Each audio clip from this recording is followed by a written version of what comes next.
In most things in life, I am brutally honest, especially when it comes to media. For example, things like movies, TV shows, and obviously video games. If something is good, I'll say it. But if something sucks, I won't be shy to say it either. But today's subject brings us on to Satisfactory 1.0. Should you buy the game? Is it worth it? Well, all those questions and more are going to be answered. But before all that, if you guys like Satisfactory, make sure you are subscribed. I upload tons of tips and tricks, tutorials, reviews, and of course I've started my brand new 1.0 series just today. So let's start with my opening thoughts. Myself, like many others, was expecting Update 1 to be a rather big update.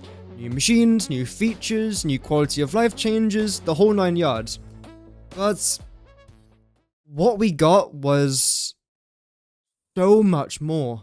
This is one of the reasons as to why I think Satisfactory is one of the best games that's released within the last 5 years. Oddly enough, I've never really been interested in factory games. Things like Factorio, Shapes, never really interested me.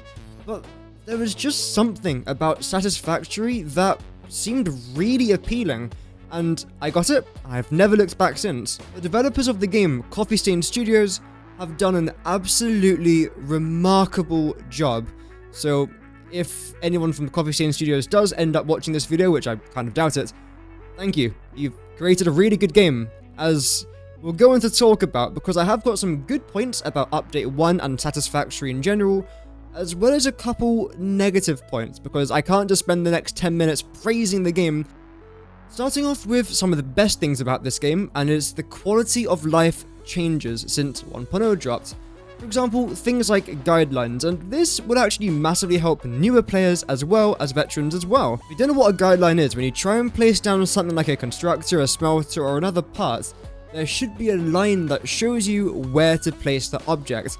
This is what feels like a very simple addition, but it does massively help you out. I was even noticing it today when I was playing some 1.0, I definitely felt like that feature was pretty cool.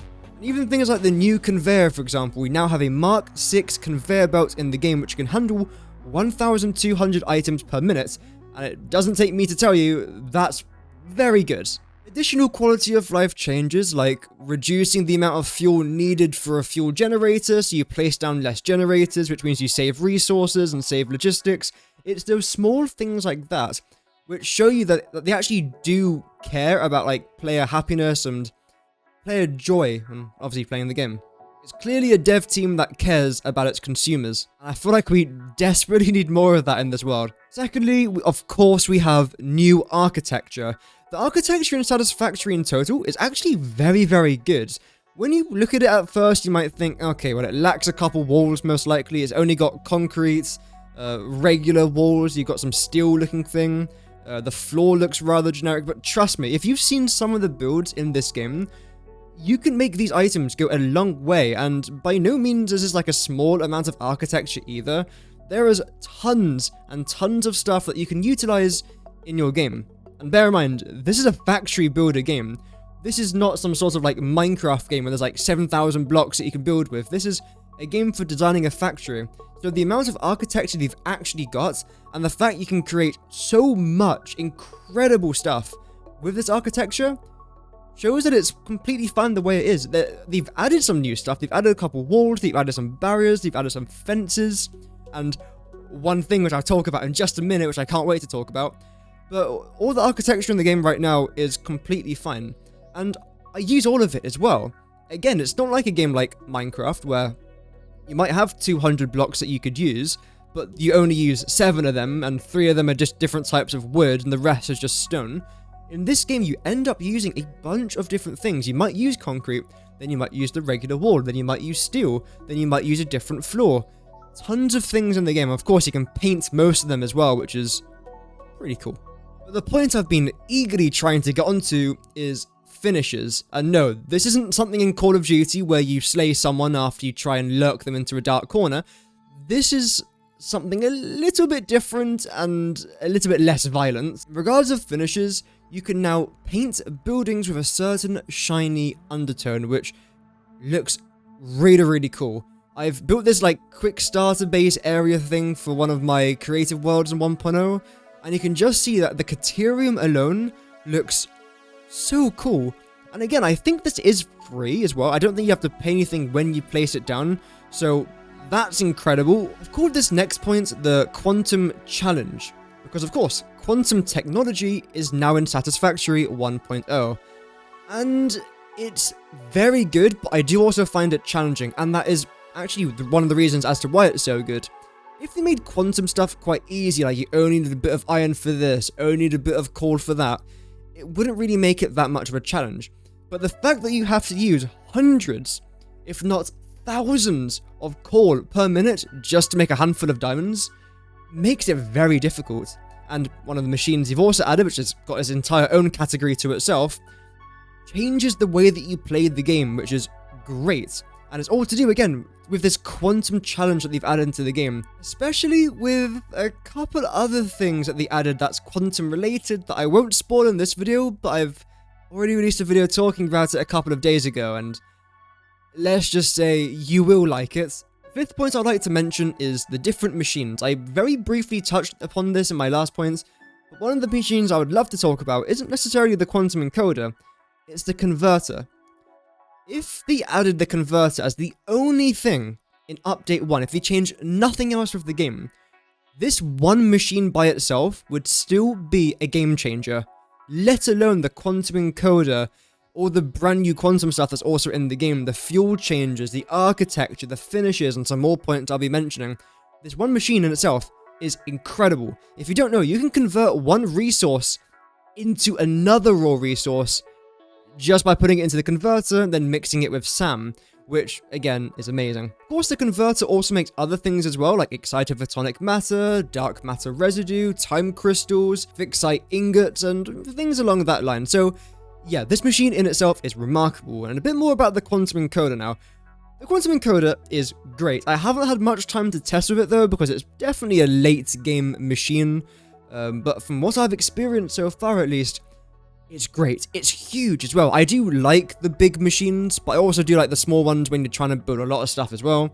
But with the quantum encoder, it's the star of the show, really. It's a bit like the particle accelerator, not in regards of looks, but in regards to the fact that when you see it, it's clearly like the centerpiece. It's the star of the show. It's in the middle of the factory, and it's what draws your attention.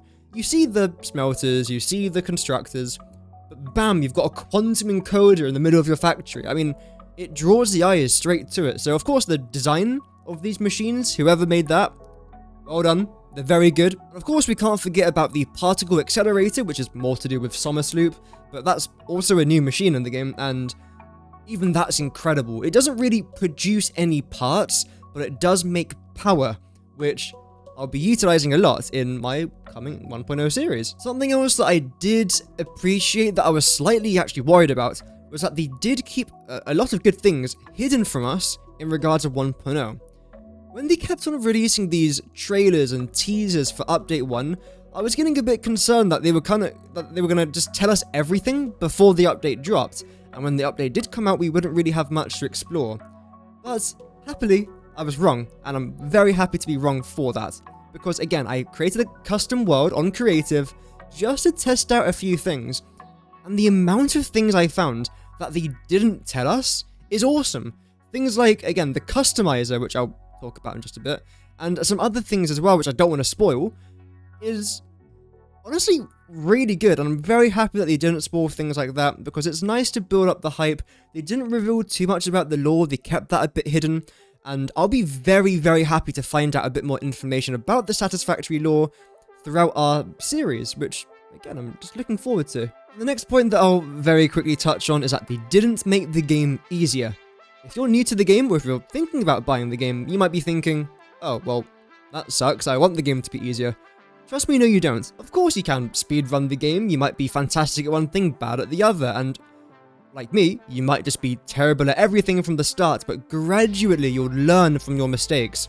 That's the way the game should be, and that's the way all games should be. If you want to play a game that offers you a decent challenge, that's fun and addictive, and you can play with up to 3 other friends, again, this game's very, very good for that, and don't expect the game to be easy. Even if you're smart and intelligent, the logistics side of the game does offer a very unique challenge that you don't really get in many other games, because I've come from games like City Skylines, and Planet Coaster, where yes, they do have their challenging aspects, but nothing in regards to logistics, definitely not on this scale at least. 8th point to mention is that achievements are generally worth grinding for, which is great. There's no achievements in the game that I feel like are extremely difficult to accomplish.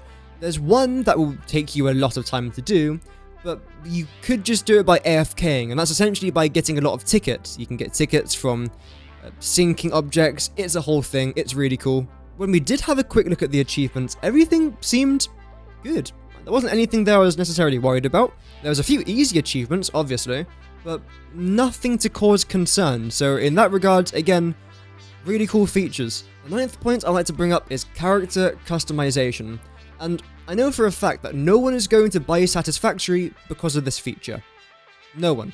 There's so many other things you could buy this game for, like, again, the logistics, the fun side, the challenge aspect, the rewarding aspect, but no one's going to look at the character customizations and think, yep, that's what's going to make me buy the game. No. I generally think the main reason they added this is purely for a quality of life thing and to please the people that already have the game. Financially, they're not going to get anything from this feature, but they still added it. You wouldn't get many studios that would go out of their way to add things that they know aren't financially valuable to them, but they still add it for player enjoyment. That's a sign of a good studio. And the last major point I'd like to bring up is this game's always had consistent updates. Yes, the game only came out a couple of days ago, but ever since it first got released, it's had a lot of updates in early access, because that's what the game was in, early access. And we got so much content in the game. And even if 1.0 is the final big update of the game, which it might be, it might not be, we don't know, it probably will be, that's fine, because they've given us so much to do that it doesn't really matter, really, if they change a couple things, add a couple things, because there's already so much to do and to keep yourself entertained with, so that's alright. So those are like my top 10 points as why you should get the game. There's of course a lot of other smaller things as well, but those are the big heavy hitters. I would, however, like to talk about a couple points which might persuade you not to buy the game. And of course, where else can we start without talking about the trinkets? If you don't know, the trinkets are some things you can add to your character in the character customization. And I noticed that they're missing something. They've got the summer sloop, they've got a tick, they've got some other things, some nuclear stuff, but they haven't got a pickle. Why isn't there a pickle trinket? I mean, that alone, I'm surprised I haven't uninstalled the game. I feel nauseous even talking about it. But there should definitely be a pickle trinket, because why isn't there? The second thing is that there's a couple bugs in the game, but this isn't really a big drama. I mean, a machine might be invisible, just reload the game and it should be fixed. There's a slight issue with call, but again, give it a couple days, it'll be fixed. But in regards of recipes, I think everything does work, so if you're not going to get this game because of a couple bugs that you probably will end up fixing, then, I mean, fucking stand by, because that's just not good enough. This game's still decent, even with a couple of bugs in the game. Honestly, after brainstorming for a few more minutes, I couldn't think of anything else. The one slight thing I would complain about is that there's no vertical nudge. If you don't know what a nudge is, you can try and place down an object, a blueprint, a machine, and press the H button in your controller, and you can nudge it left or right, forwards or backwards, to get it into the perfect position you want it to be in. Again, that's a very tiny complaint, but that's not really a drama, that's just more of a personal thing, but I'm sure a few other people would appreciate that as well, but not really a game breaker. So, my closing thoughts. Like I said in the introduction, I'm brutally honest. If I like something, I'll tell you it's good. If I don't like something, I will tell you it sucks. Simple as. But for Satisfactory, I generally struggle to give bad points for this game. I think the developers have done a fantastic job from everything from the design of machines, to the logistics, to the calculations, to the sound design. The sound design in this game is incredible, and I don't think gets enough credit, really. So, I would give this game a 9.6 out of 10. It is one of the best games that's come out in the last 5 or 6 years, I would say.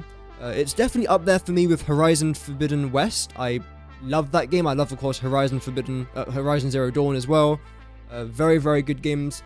And I'll probably put this on my top 10 games of all time in my life. I'm only 22, so I haven't really got to experience, like, the arcade games, but from the games I've played, this is definitely top 10. And there's some heavy hitters in there like Age of Empires 2, Call of Duty World at War, and I would probably rank that among some of the greatest.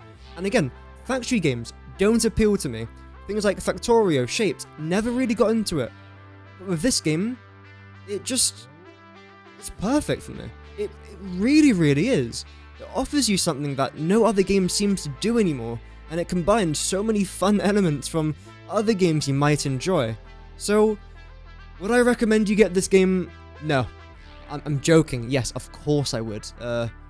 It's good fun. Of course, if you haven't got the money for it, don't. But if you have got the money, if you've been thinking about buying a game that you might get addicted to, then yeah, make sure you pick up this game, because I generally think it's good. And again, I'm not sponsored.